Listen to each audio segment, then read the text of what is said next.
नमस्कार श्रोतेहो, Marathi story teller या चॅनलमध्ये आपले स्वागत आहे। आज आपल्यासाठी घेऊन येत आहे एक भयकथा। कथेचं नाव आहे पिसाट वारं।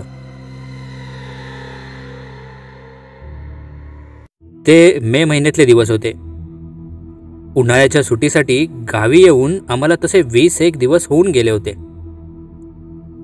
त्या काळी कधी एकदा सुट्टी लागते आणि आम्ही गावी पळतोय असं नुसतं होऊन जायचं। लहानपणी मला वाटतं सर्वच मुलांना तसं वाटत असतं। त्याला कारणच खास असं होतं। उन्हाळ्याच्या सुट्टीत सगळे विखुरलेले भावकीतले भाऊबंद एकत्र जमणार आणि धमाल मस्ती होणार हे ठरलेलंच असतं। मी सुद्धा नुकतीच 10वीची परीक्षा दिली होती। जवळपास एकाच वयाचे सर्वजण असल्याने त्या मस्तीमध्ये मजा सुद्धा काही औरच असते। आमचे गाव तसे पूर्णपणे एका टोकाला आहे, म्हणजेच त्या भागातले सर्वात शेवटचे असे आमचे गाव। त्यापुढे फक्त डोंगर आणि वाट तुडविल तितका फक्त निसर्गच निसर्ग। बाकी पक्का रस्ता वगैरे काही भानगड नाही। मुख्य गावापासून आजूबाजूला डोंगरात वसलेल्या काही वाड्या तेवढ्या आहेत। प्रत्येक भावकीप्रमाणे फार फार पूर्वीपासून अस्तित्वात आलेल्या त्या वाड्या। त्यातलीच एक आमची वाडी। मुख्य गावापासून साधारण 20 मिनिटे कच्च्या रस्त्याने डोंगराच्या दिशेने निघालो की आमची वाडी आली। मोजून 10-12 घरांनी मिळून बनलेली ती वाडी। त्या 10-12 घरातील सर्व कुटुंबे एकमेकांशी कुठल्या ना कुठल्या नात्याने जुळलेली। त्यातील लहान शालेय वयातील 3-4 मुले सोडली तर बाकी आम्ही 10-12 जण मुंबईचे असे।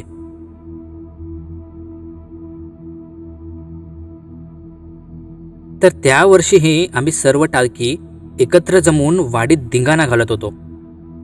दिवसभर क्रिकेट, लपाछपी, विटीदांडू, कॅरम खेळायचो आणि संध्याकाळी माझ्या घरी टेपवर मोठ्या आवाजात गाणे लावून नाचायचो। त्यावेळी मोबाईलचे फॅड आले नव्हते, म्हणून आमच्या असल्या दिनक्रमात झाडून सगळ्यांची उपस्थिती असायचीच। रात्री जेवण वगैरे उरकून सगळे अंगणातल्या खाटेवर जमा व्हायचे। वर पसरलेल्या अंधाराच्या काळ्या चादरीवर नक्षीदार चांदण्यांची नांदी असायची। ते दृश्य खरोखरच विलोभनीय असे वाटायचे। रात्री आमच्या चर्चासत्रात दुसऱ्या दिवसाची प्लॅनिंग व्हायची। असंच त्या रात्री आम्ही सगळेजण निवांत जेवण उरकून खाटेवर बसलो होतो।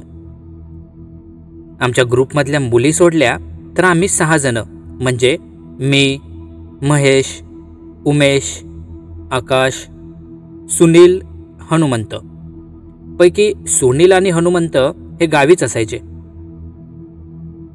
तर आमच्या अशाच उगाचच्या चर्चा सुरू होत्या आणि अचानक एखादी महत्वाची बाब आठवावी तसं उमेशनं सगळ्यांना थांबवलं।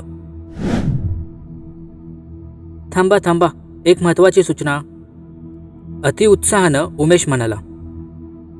काय रे गड्या, काय झालंय?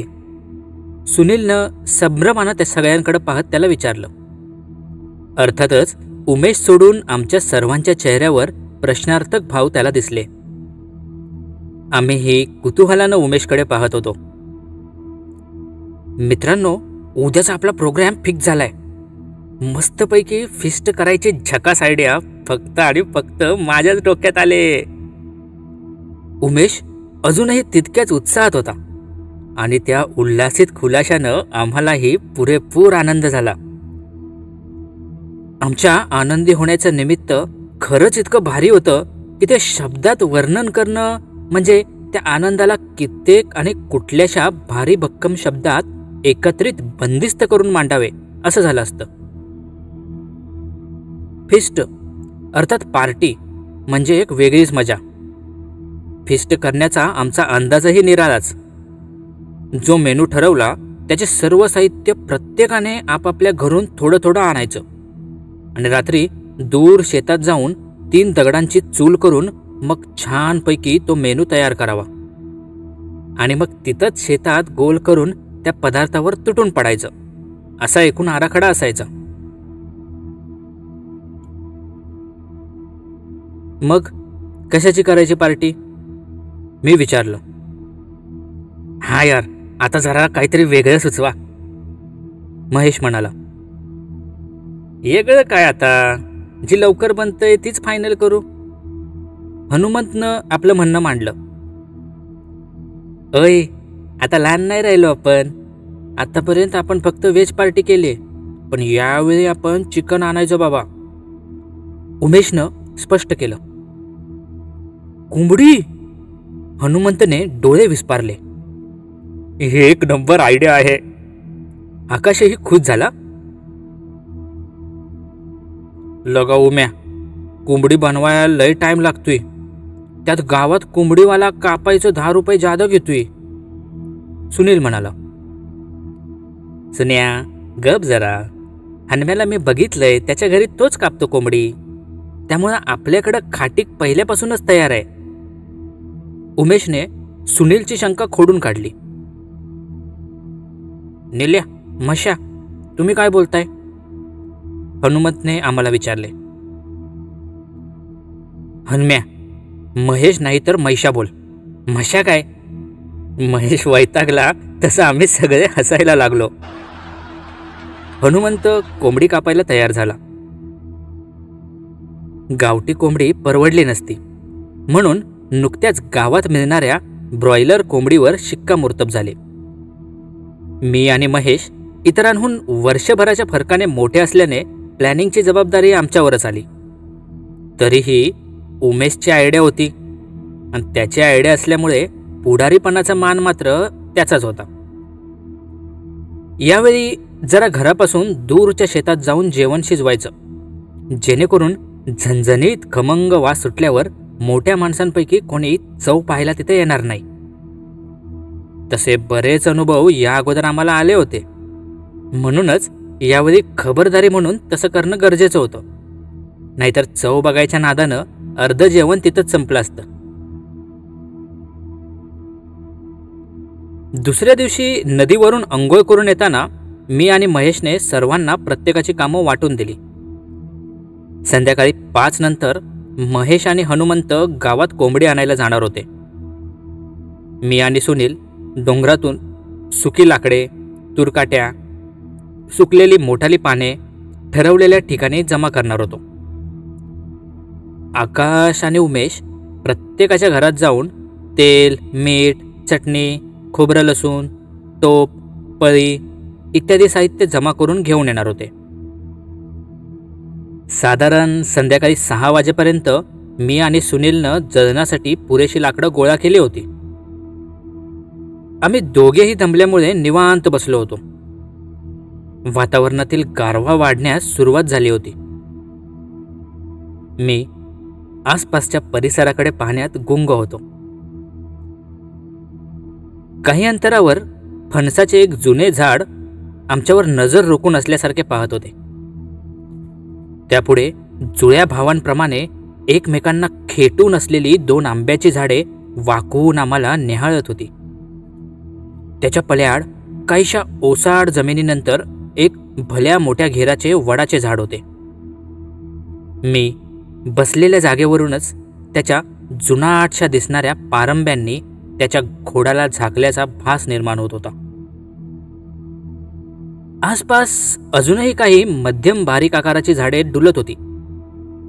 जेवण बनवण्याची ती जागा उमेशने निवडली होती. चल लगा, हनम्या आला, सुनील म्हणाला. तसं मी थोडं भानावर आलो. मागे पाहिले. हनुमंत आणि महेश येताना दिसले. आम्ही जवळपास सारख्या आकाराचे 3 मोठाले दगड निवडले आणि चूल बनवून त्यात एक मोठे लाकूड आणि बारीक काटक्या व्यवस्थित लावल्या. वरून सुकलेल्या पानांचे आच्छादन त्यावर टाकले. एकंदर आम्ही आमचे तिथपर्यंतचे काम पूर्ण केले होते.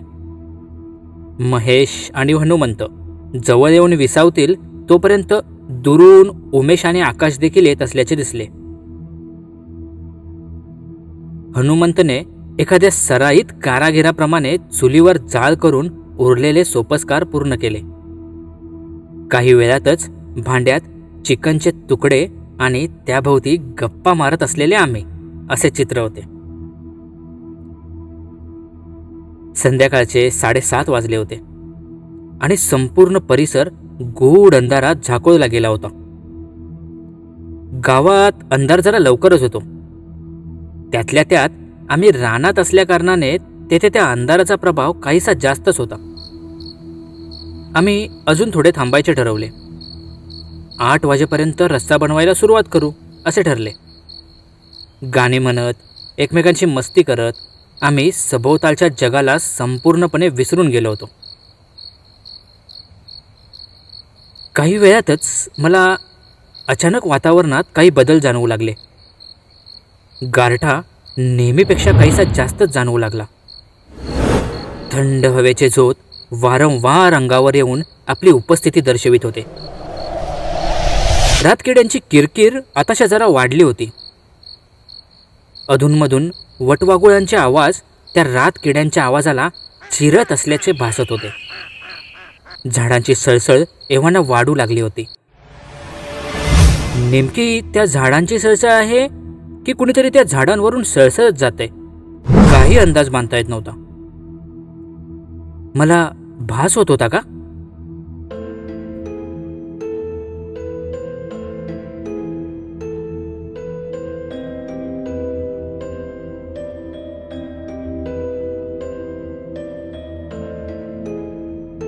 तसा आमचा गोंधळ बराच होता, पण त्यातल्या त्यात मी इतरही आवाजांचा आढावा घेत होतो.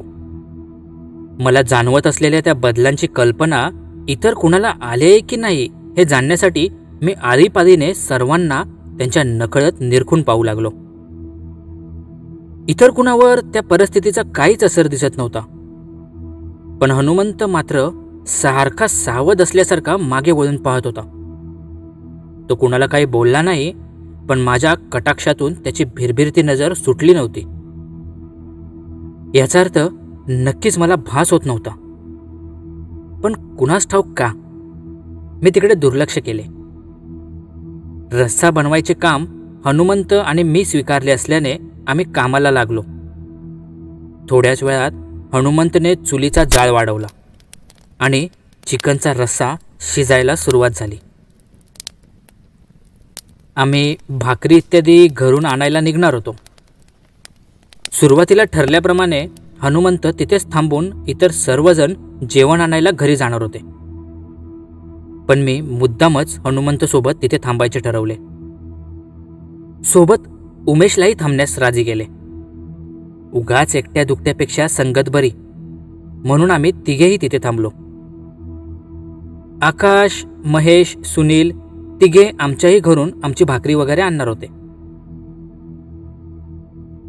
लगा उगाच उम्याला थांबवला. हनुमंत एकदा माझ्याकडे तर एकदा उमेशकडे पाहत म्हणाला, का रे, तुमच्या दोघांचा काही वेगळा प्लॅन होता का? उमेशने गमतीने विचारले. मी हनुमंतच्या प्रत्युत्तराची वाट पाहत होतो. त्याला खरंच तिथं काही वेगळं जाणवलं असावं असं मला वाटत होतं. त्याच्या मनाचा मी आढावा घेऊ शकत नव्हतो, पण तो काय उत्तर देईल याची उत्सुकता मला होती. 3 तिगाडा काम बिगाडा होईल बघ आता, हनुमंत भाबड्या स्वरात उद्गारला. हात तुझ्या. मी भ्रमनिरास झाल्यामुळे वैतागून खाली पडलेला एक बारीकसा खडा त्याला उचलून मारायला गेलो, पण सर एक काळी आकृती हनुमंतच्या मागे सुमारे 15-20 फुटांवरून माझ्या डोळ्यात देखत एका दिशेहून दुसऱ्या दिशेकडे अतिशय वेगाने गेली. माझ्या पापण्यांच्या उघडझाप करण्याच्या वेळापेक्षा त्या आकृतीचा वेग काहीसा जास्तच होता. थपकून माझा हात जागीच थांबला. माझ्या हातातून खडा काही सुटला नाही. हनुमंत चुलीच्या उजव्या बाजूला बसला होता, मी डाव्या बाजूला, आणि उमेश चुलीच्या समोर आमच्या दोघांच्या मध्ये होता. त्या दोघांनीही आवाजाच्या दिशेने मागे वळून पाहिले, पण तोपर्यंत ती आकृती अंधारात नाहीशी झाली होती. ते काय होतं उमेशचा स्वर काहीसा घाबरल्यासारखा होता. हनुमंत देखील गोंधळलेल्या स्थितीत आजूबाजूला पाहत होता. त्यांनी ती आकृती पाहिली होती की नाही मला माहीत नाही. शिवाय दुसऱ्या क्षणाला मी सुद्धा काय पाहिले याचं स्पष्ट उत्तर मला कधीच देता येणार नाही. त्या आकृतीचा आकार उभा होता की आडवा, गोल, दंडगोल, काय आयताकृती? नाही. दाट अंधारातल्या त्या रात्री, त्या प्रसंगात ती आकृती त्या अंधारापेक्षाही गडद काळी होती. बस इतकेच मी ठोसपणे सांगू शकतो. बाकी आतून मलाही काही त्याचं आकलन होत नव्हतं, पण इतकी समज होती की तो प्रकार धोकादायक होता. लहानपणापासून मी गावातल्या बऱ्याचशा दंतकथा ऐकत आलो आहे. रात्री अंगणात गप्पा गोष्टी करताना मोठ्या माणसांनी सांगितलेल्या कित्येकशा गोष्टी आठवतात. त्यांच्या म्हणण्याप्रमाणे गावासभोवताली भूतक येत असतात, पण ती त्यांच्या नेमलेल्या जागीच रात्री संचार करतात. कारण भूतांच्या सुद्धा ठराविक मर्यादा असतात. म्हणूनच दिवसाढवळ्या ते कुणालाही काही करत नाहीत. रात्री जर कुणी त्यांच्या कक्षेत गेले, मग ते जाणून वा अजाणतेपणी कसेही, तर मात्र त्याला सोडत नाहीत. असे विचार आणि त्यांना पुष्टी देणारे डझनभर किस्से आम्हा मुलांना ठाऊक होते. अर्थात ते मोठ्या माणसांकडून ऐकलेले. बाकी त्यातलं खरं खोटं आम्हाला माहीत नव्हतं, वा आमचा कधी तसल्या गोष्टींशी संबंध आला नव्हता. वेळ रात्रीची होती. शिवाय आम्ही घरापासून दूर रानात आलो होतो. शक्यता नाकारता येत नाही की आम्ही त्या अंधाऱ्या रात्री कुणा अमानवी शक्तीच्या कक्षेत चुकून प्रवेश केला होता. मानवी मनात एकदा का शंकेची पाल चुकचुकली की त्याच्या विचार करण्याच्या कक्षा रुंदावतात. मग तो सभोवतालच्या घडणाऱ्या बारीक सारीक बाबींचाही कार्यकारण भाव जाणून घेण्यासाठी उत्सुक होतो. किंबहुना असं म्हणता येईल की नेहमीच्या सामान्य गोष्टी देखील एखाद्या गूढार्थाने घडत असल्यासारखे वाटत राहते. आमच्यासोबतही तसंच काहीतरी होत होतं. त्या एका प्रसंगामुळे आम्ही तिघेही आता आसपासच्या प्रत्येक हालचालीवर, आवाजावर बारीक नजर ठेवून होतो. उमेशला तर तितक्यातच कापरं भरलं होतं. त्याला शक्य तितकं गप्प राहण्याचा हनुमंतने इशारा केला. काही घटका गेल्या, पण सर्व काही सामसूम होतं. चुलीवर ठेवलेल्या रश्श्याला एव्हाना उकळी फुटली आणि त्याचा कट कट आवाज येऊ लागला. त्याचा वास दरवळू लागला तसे आमचे मन पुन्हा आमच्या पार्टीकडे वळले. मी पळीने रश्श्याचे 1-2 थेंब हातावर घेऊन तिखट मीठ तपासू लागलो. सर्व काही योग्य प्रकारे पार पडले होते. चुलीतला जाळ थोडा कमी केला आणि आम्ही बाकी तिघे येण्याची वाट पाहू लागलो. मगाचे भीतीदायक विचार आता मागे पडलेच होते की ए निल्या! उमेशने ती किंकाळी फोडली आणि झटका बसल्यासारखा तो माझ्या मागच्या दिशेने खुणावू लागला. हनुमंत उमेशकडे विस्पारलेल्या नजरेने पाहत होता. तिकडं बघू नको! हनुमंत लगबगीने उठत मोठ्याने ओरडला आणि मी मागे पाहण्याचे टाळले. हवेतला गारठा पुन्हा वाढला आणि आता त्यासोबत उग्र घाणेरडा दर्पही वातावरणात मिसळला. त्याच क्षणाला थंडगार हवेचा झोत तीव्रतेने माझ्या मागून आला. अंगभर जीवघेणा शहारा आला.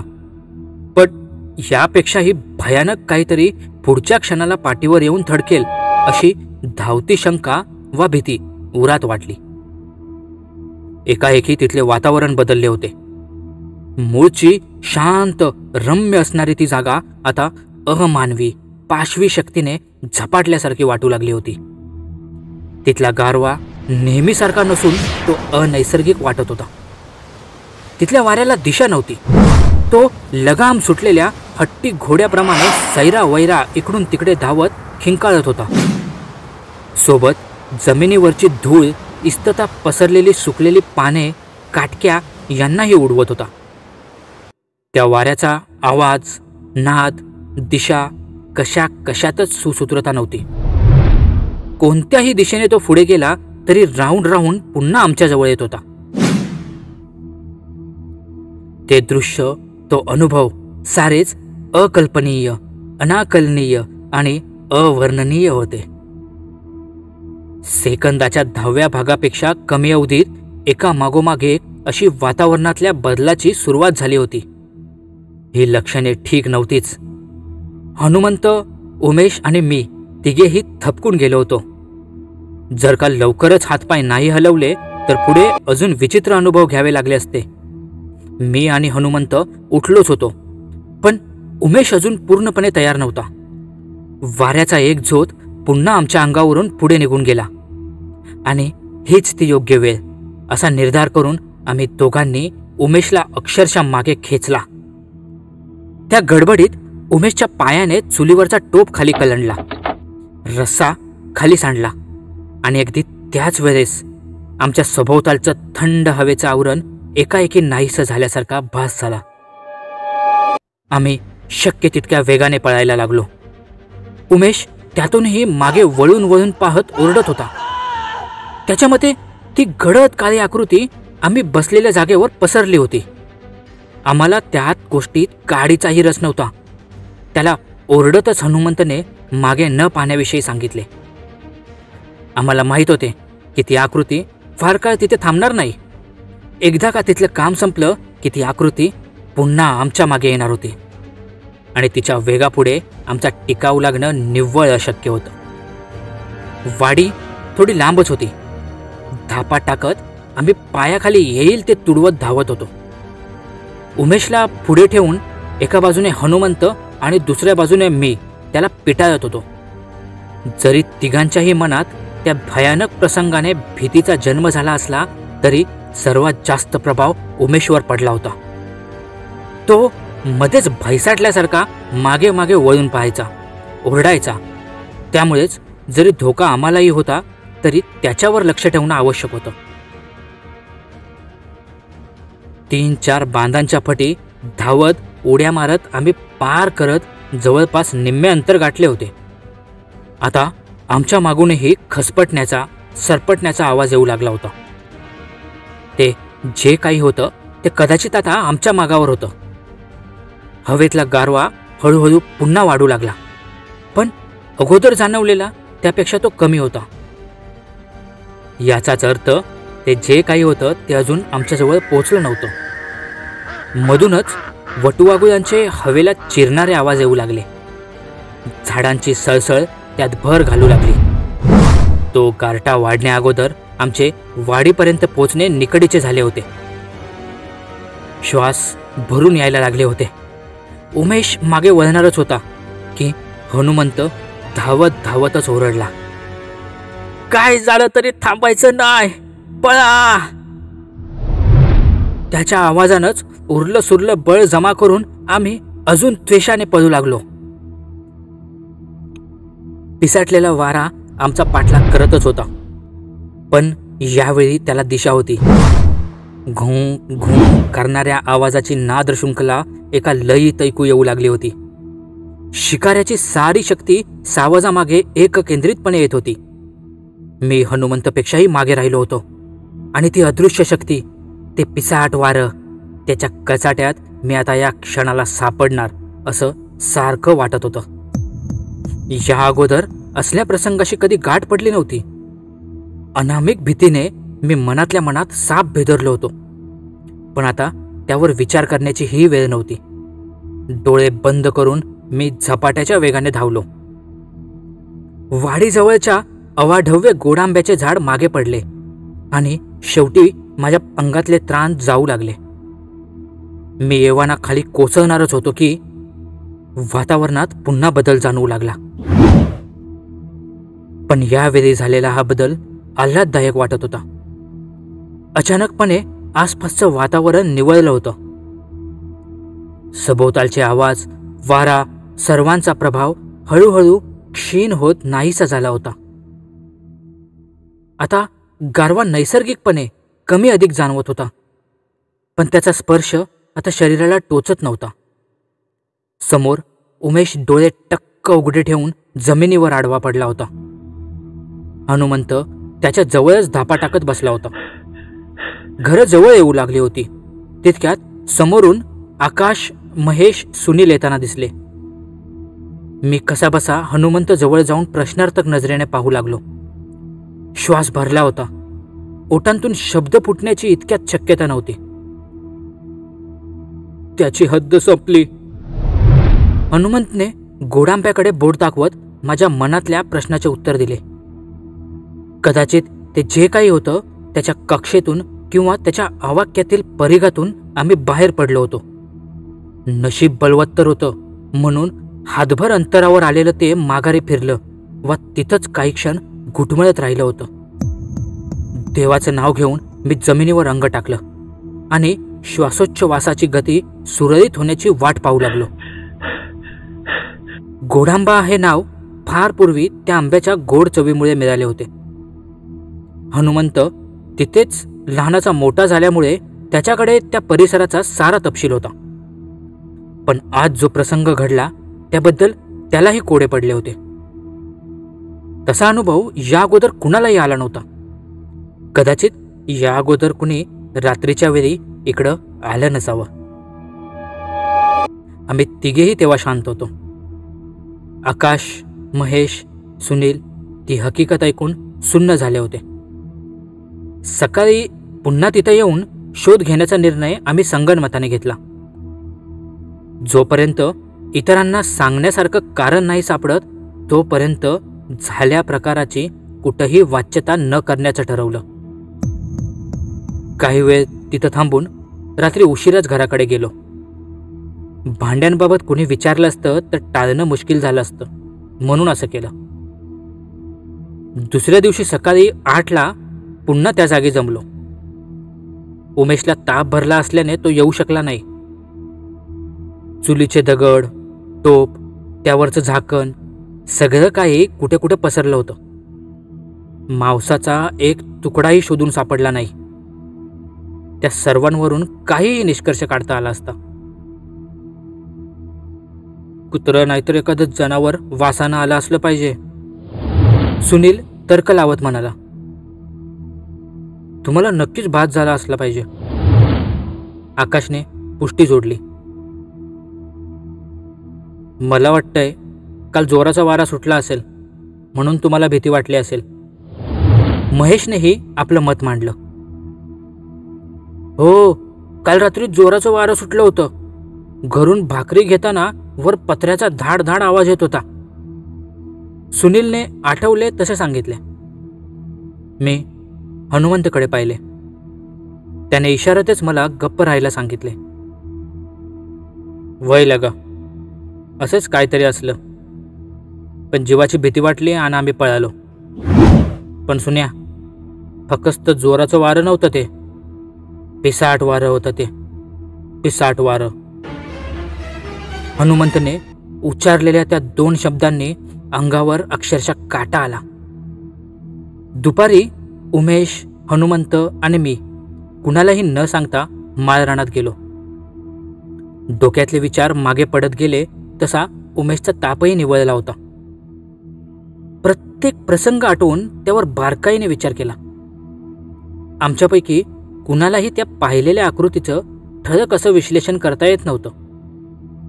एक काळी गडद छाया, या पलीकडे तिला स्पष्ट असं नाव देता येत नव्हतं.